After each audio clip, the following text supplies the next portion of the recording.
चैत्र नवरात्रि क्यों मनाई जाती है? असली रहस्य जानकर चौंक जाएंगे आप। आवाज धीमी करो, आंखें बंद करो और थोड़ी देर के लिए इस दुनिया से दूर चले जाओ, क्योंकि जो कहानी मैं आज तुम्हें सुनाने वाली हूँ वो सिर्फ एक धार्मिक त्योहार की कहानी नहीं है। ये कहानी है उस समय की जब पृथ्वी पर अंधकार था, जब देवता भी घुटनों पर थे, जब एक स्त्री की शक्ति ने ब्राह्मण को बचाया। यह कहानी है माँ दुर्गा की। यह कहानी है नवरात्रि की, उस आत्मा की जो सदियों से हर इंसान के दिल में जलती एक ऐसी लौ की तरह है, जो ना तूफान से बुझती है ना अंधेरे से। तो सुनो, बहुत ध्यान से सुनो। नमस्कार प्यारे दर्शकों, मैं आज एक बार फिर आपका हार्दिक स्वागत करती हूँ आपके अपने भक्ति सागर चैनल में। दोस्तों, आज हम एक नई कहानी और एक नया वीडियो लेकर आपकी सेवा में उपस्थित हुए हैं। आज की कथा अत्यंत ज्ञानवर्धक और प्रेरणादायक है।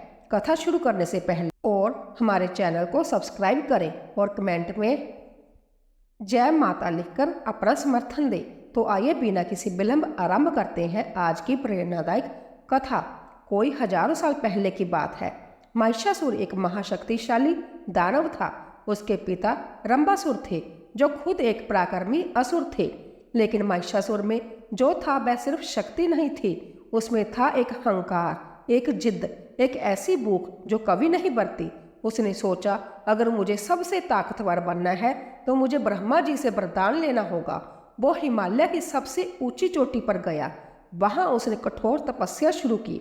दिन बीते, महीने बीते, साल बीते। महिषासुर ने ना कुछ खाया ना कुछ पिया। वह सिर्फ एक पैर पर खड़ा था, आंखें बंद, माथे पर सूरज की आग, पैरों के नीचे बर्फ की चट्टान। देवता उसकी तपस्या देखकर घबरा गए।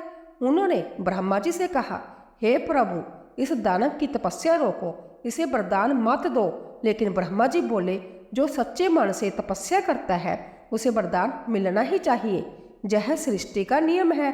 और एक दिन ब्रह्मा जी प्रकट हुए। महिषासुर ने आंखें खोली। उसके सामने चतुर्मुखी ब्रह्मा जी खड़े थे, जिनके चेहरे पर वात्सल्य था। ब्रह्मा जी बोले, बस तुम्हारी तपस्या से मैं प्रसन्न हूँ, मांगो क्या चाहिए तुम्हें। महिषासुर के होंठों पर एक मुस्कान आई। वो मुस्कान जो जीत की नहीं थी, घमंड की थी। उसने कहा, हे ब्रह्मा, मुझे ऐसा वरदान दो कि मेरी मृत्यु किसी पुरुष के हाथों ना हो। ना देवता मुझे मार सके, ना मनुष्य, ना यक्ष, ना गंधर्व। मैं अमर हो जाऊं। ब्रह्मा जी ने एक पल रुक कर उसे देखा। उनकी आंखों में एक गहराई थी, जैसे वह जानते हो कि यह वरदान एक दिन इस दानव के लिए ही कारण बनेगा। उन्होंने कहा, तथास्तु, और वरदान दे दिया। लेकिन महिषासुर ने एक बात नहीं मांगी। उसने किसी स्त्री से रक्षा नहीं मांगी। उसे लगा था, स्त्री से क्या खतरा, वो तो कमजोर है, वो तो घर में बैठती है, वो तो शक्तिहीन है। यही उसकी सबसे बड़ी गलती थी। यही उसका अहंकार था और यही अहंकार उसके विनाश का बीज बन गया। वरदान मिलते ही महिषासुर जैसे एक अलग ही इंसान बन गया।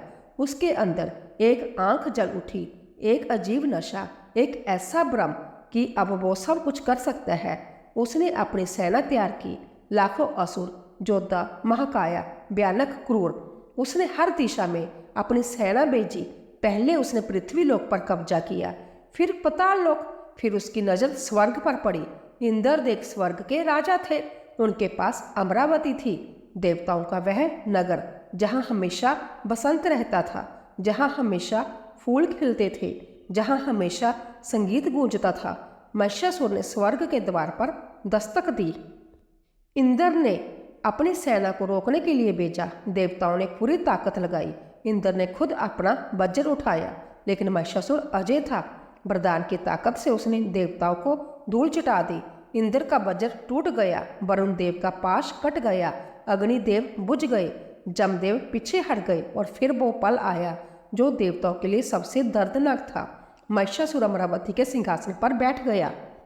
वह पृथ्वी पर मनुष्य की तरह भटकने लगे।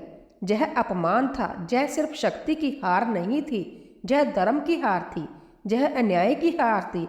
और जब धर्म हारता है, जब न्याय रोता है, तो एक ही आवाज उठती है, माँ की आवाज। देवता भटक रहे थे। इंद्र, वरुण, जम, ब्रह्मा, विष्णु, महेश सब एक साथ थे, लेकिन सब असहाय थे। इंद्र के चेहरे पर आंसू थे। वो आंसू राजाओं के नहीं थे, वो एक ऐसे बेटे के आंसू थे जो घर से निकाल दिया गया हो। सभी देवता हिमालय की ओर चले त्रिदेवों के पास पहुंचे। ब्रह्मा, विष्णु और महेश एक साथ बैठे थे। इंद्र ने कहा, हे प्रभु, महिषासुर ने सब कुछ छीन लिया। स्वर्ग हमारा नहीं रहा, पृथ्वी पर अत्याचार बढ़ रहा है, जग बंद हो गई, देवताओं का भोग नहीं मिल रहा, धर्म का नाश हो रहा है, हम क्या करें? ब्रह्मा जी बोले, महिषासुर को किसी पुरुष के हाथों मृत्यु नहीं मिल सकती, यह उसका वरदान है। लेकिन उसने एक भूल की, उसने किसी स्त्री से अपनी रक्षा नहीं मांगी। विष्णु जी मुस्कुराए, एक ऐसी मुस्कान जिसमें रहस्य था, एक ऐसी मुस्कान जिसमें उत्तर था। वो बोले, तो फिर एक स्त्री ही महिषासुर का अंत करेगी, लेकिन वह कोई साधारण स्त्री नहीं होगी, वो होगी महाशक्ति, वो होगी आदि शक्ति, वो होगी जगदम्बा। और फिर जो हुआ वो ब्राह्मण की सबसे अविश्वसनीय घटना थी। सभी देवताओं के शरीर से एक तेज निकला, एक दिव्य प्रकाश, ब्रह्मा जी का तेज, विष्णु जी का तेज, महादेव का तेज, इंद्र का तेज, अग्नि का तेज, वरुण का तेज, जम का तेज, सूर्य का तेज, सभी का वो सारे तेज एक जगह मिले, एक महापुज बना। एक ऐसा प्रकाश जो आंखों को चंदिया दे, जो अंधकार को चीर दे। और उस प्रकाश में से एक नारी का रूप प्रकट हुआ, माँ दुर्गा, 18 भुजाओं वाली, 3 नेत्रों वाली, सिंह पर सवार। उनके चेहरे पर एक शांति थी जो किसी युद्ध से पहले की शांति थी, एक ऐसी शांति जो कहती है कि अब अन्याय का अंत होगा। हर देवता ने उन्हें अपना सबसे शक्तिशाली अस्त्र दिया। इंद्र ने वज्र दिया, वरुण ने शंख दिया, अग्नि ने शक्ति दी, जम ने दंड दिया, बाजू ने धनुष बाण दिए, विष्णु जी ने सुदर्शन चक्र दिया, महादेव ने त्रिशूल दिया, ब्रह्मा जी ने कमंडल दिया, हिमालय ने सिंह दिया सवारी के लिए। और माँ दुर्गा खड़ी हो गई। वो पल था सृष्टि की सबसे बड़ी क्रांति का। वो पल था सब जब शक्ति ने रूप लिया। वो पल था जब ब्रह्मांड ने सांस ली। माँ दुर्गा ने एक बार सारे देवताओं को देखा। उनकी आंखों में करुणा थी, लेकिन उनके हाथों में शक्ति थी। वह जानती थी कि जो रास्ता आगे है वो आसान नहीं। वो जानती थी कि जो होना है उसमें रक्त बहेगा, धरती कांपेगी, आकाश हिलेगा। लेकिन वो यह भी जानती थी कि अन्याय को रोकना होगा। माँ शक्ति ने युद्ध का बिगुल बजाया। उनकी सिनाद ऐसी थी कि तीनों लोग कांप उठे। महिषासुर अपने सिंहासन पर बैठा था। उसके पास आया एक दूत घबराया, सांस फूल रही थी। दूत ने कहा, महाराज, एक स्त्री ने युद्ध की चुनौती दी है। महिषासुर हंसा, एक ठाका जो स्वर्ग तक गूंजा।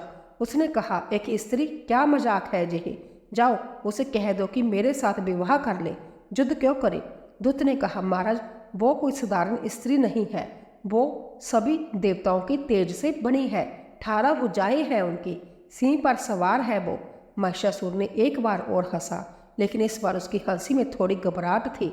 उसने अपने सेनापतियों को बुलाया। उसने कहा, जाओ उस स्त्री को पकड़ कर लाओ। और युद्ध शुरू हुआ। यह वो युद्ध था जो 9 दिनों तक चला। हाँ, 9 दिनों, और यही 9 दिन नवरात्रि बने। यही वो 9 रातें हैं जो हम आज भी मनाते हैं। आओ एक एक दिन को जीते हैं, एक एक रूप को समझते हैं। पहले दिन माँ दुर्गा ने शैलपुत्री का रूप धारण किया। शैल जानी पर्वत, पुत्री जानी बेटी। वो पर्वतराज हिमालय की पुत्री है। सफेद वस्त्र, हाथ में त्रिशूल, माथे पर चंद्रमा, नंदी बैल पर सवार शैलपुत्री शक्ति की नींव है। जिस तरह पर्वत स्थिर रहता है, तूफानों में भी नहीं हिलता, उसी तरह माँ शैलपुत्री हमें स्थिरता देती है। पहले दिन महिषासुर की सेना का पहला दस्ता आया। हजारों असुर भयानक विशाल माँ ने त्रिशूल उठाया और एक ही बार में सेना का पहला दस्ता धूल में मिल गया। महिषासुर के सेनापति ने देखा और उसके पैरों तले जमीन खिसक गई। दूसरे दिन माँ ने ब्रह्मचारिणी का रूप लिया। सफेद वस्त्र, हाथ में जपमाला, हाथ में कमंडल। ब्रह्मचारिणी जानी जो ज्ञान और तपस्या में लीन हो। यह रूप हमें बताता है कि सिर्फ शक्ति काफी नहीं है, ज्ञान भी चाहिए, धैर्य भी चाहिए। दूसरे दिन महिषासुर ने अपने सबसे चालाक असुर को भेजा जो माया जाल बुनता था, लेकिन माँ ब्रह्मचारिणी के ज्ञान के सामने माया टिक नहीं सकती। वह असुर पराजित हुआ। तीसरे दिन माँ का रूप था चंद्रघटा, माथे पर अर्धचंद्र जो घंटे के आकार का था, 10 भुजाएं, हर हाथ में अस्त्र शस्त्र। चंद्रघटा जाने जो शांति और वीरता का संगम हो। उनकी घंटे की आवाज से असुरों के कान फट जाते हैं। तीसरे दिन एक विशाल असुर आया जो कान फोड़ू शोर से लड़ता था। माँ ने अपने घंटे की आवाज़ से उसे ध्वस्त कर दिया। चौथे दिन माँ का रूप था कुष्मंडा। कुष्मंडा जाने जो ब्राह्मण को पैदा करे। जब सृष्टि में अंधकार था, जब कहीं कोई प्रकाश नहीं था, तो माँ कुष्मंडा ने अपनी हंसी से सूर्य को जन्म दिया था। वो सूर्यमंडल में रहती है, उनके शरीर से प्रकाश निकलता है। चौथे दिन महिषासुर ने एक ऐसा असुर भेजा जो अंधकार फैलाता था। जहाँ वो जाता सब काला हो जाता। माँ कुष्मंडा के प्रकाश के सामने वो अंधकार टिक न सका। वो पराजित हुआ। पांचवें दिन माँ का रूप था स्कंद माता। स्कंद जानी कार्तिकेय देवताओं के सेनापति। माँ स्कंद माता वह माँ है जिनकी गोद में कार्तिकेय बैठे हैं।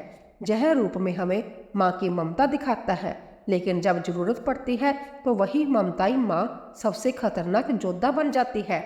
माँ की ममता और माँ का क्रोध दोनों असीम है। पांचवें दिन एक असुर आया जो माँ को कमजोर दिखाने की कोशिश कर रहा था, लेकिन माँ स्कंद माता ने उसे ऐसा सबक दिया जो उसने सपने में भी नहीं सोचा था। छठे दिन माँ का रूप था कत्यानी। महर्षि कत्यान की बेटी के रूप में माँ ने यह रूप लिया। कत्यानी वो रूप है जो सीधे महिषासुर से लड़ने के लिए तैयार हुआ। 3 नेत्र, 4 भुजाएं, एक हाथ में तलवार, एक हाथ में कमल, सिंह की सवारी। यह वह रूप है जो क्रोध और शौर्य का प्रतीक है। छठे दिन महिषासुर ने खुद अपनी सेना का नेतृत्व किया। युद्ध भयानक था। पृथ्वी कांपी, आकाश हिला, नदियां उल्टी बहने लगी। लेकिन माँ कत्यानी के आगे महिषासुर की सेना टिक नहीं सकी। 7वें दिन माँ ने सबसे भयानक रूप लिया। माँ कालरात्रि, काला वर्ण, बिखरे हुए बाल, 3 नेत्र जिनसे अग्नि निकलती है, नाक से धुआं, हाथ में कठार और लोहे का कांटा। यह वो रूप है जो काल को भी बेर देता है। महिषासुर ने इस रूप को देखा और पहली बार उसके दिल में डर उठा, लेकिन घमंड इतनी जल्दी नहीं जाता। उसने कहा, मैं भी डरा दूंगा, लेकिन माँ कालरात्रि के आगे उसका डर भी हार गया। 8वें दिन माँ ने महागौरी का रूप लिया। गोरा वर्ण, सफ़ेद बस्तर, सफ़ेद बैल की सवारी। यह वो रूप है जो शांति का, पवित्रता का, क्षमा का प्रतीक है। यह वो रूप है जो बताता है कि माँ सिर्फ दंड नहीं देती, वो क्षमा भी करती है। जो सच्चे मन से माफ़ी मांगे उसे माँ गौरी माफ़ कर देती है। लेकिन महिषासुर ने माफ़ी नहीं मांगी। उसका घमंड उसे झुकने नहीं दे रहा था। 9वां दिन, अंतिम दिन, माँ का रूप था सिद्धिदात्री, वो जो सारी सिद्धियाँ देती है, जिसमें महिमा, गारिमा, लाघिमा, प्राप्ति, प्राम्या, ईशव तत्व, वश तत्व, 8 सिद्धियाँ। यह वो रूप है जो बताता है कि माँ सर्वशक्तिमान है। 9वें दिन महिषासुर अंतिम बार आया। वो जानता था कि यह उसका अंतिम दिन है। कहीं ना कहीं उसे महसूस हो रहा था, लेकिन घमंड फिर भी था। उसने एक बार फिर अपना रूप बदला। वो अपना असली रूप बैंसे का रूप बदल बदल कर लड़ रहा था। कभी सिंह बनता, कभी हाथी, कभी असुर, लेकिन माँ की आंखें उसे जानती थी। माँ ने त्रिशूल उठाया, पूरी आकाश गूंज उठा और वो त्रिशूल महिषासुर के सीने में उतर गया। महिषासुर गिरा। वो जो अमर था, वो जो स्वर्ग का राजा बन बैठा था, वो जिसने देवताओं को नचाया था, वो धरती पर गिरा। उसकी आंखों में अंत में एक भाव था, पछतावा। शायद उसे समझ आया था कि जो शक्ति दिखाई देती है वो शक्ति नहीं होती। असली शक्ति वो होती है जो न्याय के साथ हो। माँ ने उसे देखा। उनकी आंखों में क्रोध नहीं था, उनकी आंखों में एक गहरी शांति थी। महिषासुर का अंत हो गया, अन्याय का अंत हो गया। जब महिषासुर गिरा तो तीनों लोकों में एक ऐसी खामोशी छा गई जो जीत की खामोशी होती है। फिर एक आवाज़ उठी, देवताओं की आवाज़, जय माँ दुर्गा। स्वर्ग के द्वार फिर खुले। इंद्रदेव वापस अमरावती गए। देवता अपने अपने स्थान पर लौटे। जग फिर शुरू हुए। धरती पर धर्म वापस आया। फूल बरसे, दीप जले, संगीत गूंजा और यही जश्न, यही खुशी, यही विजय आज भी हम मनाते हैं। नवरात्रि 9 रातों का यह त्योहार उन्हीं 9 दिनों की याद है जब माँ दुर्गा ने महिषासुर से लड़कर ब्राह्मण को बचाया था।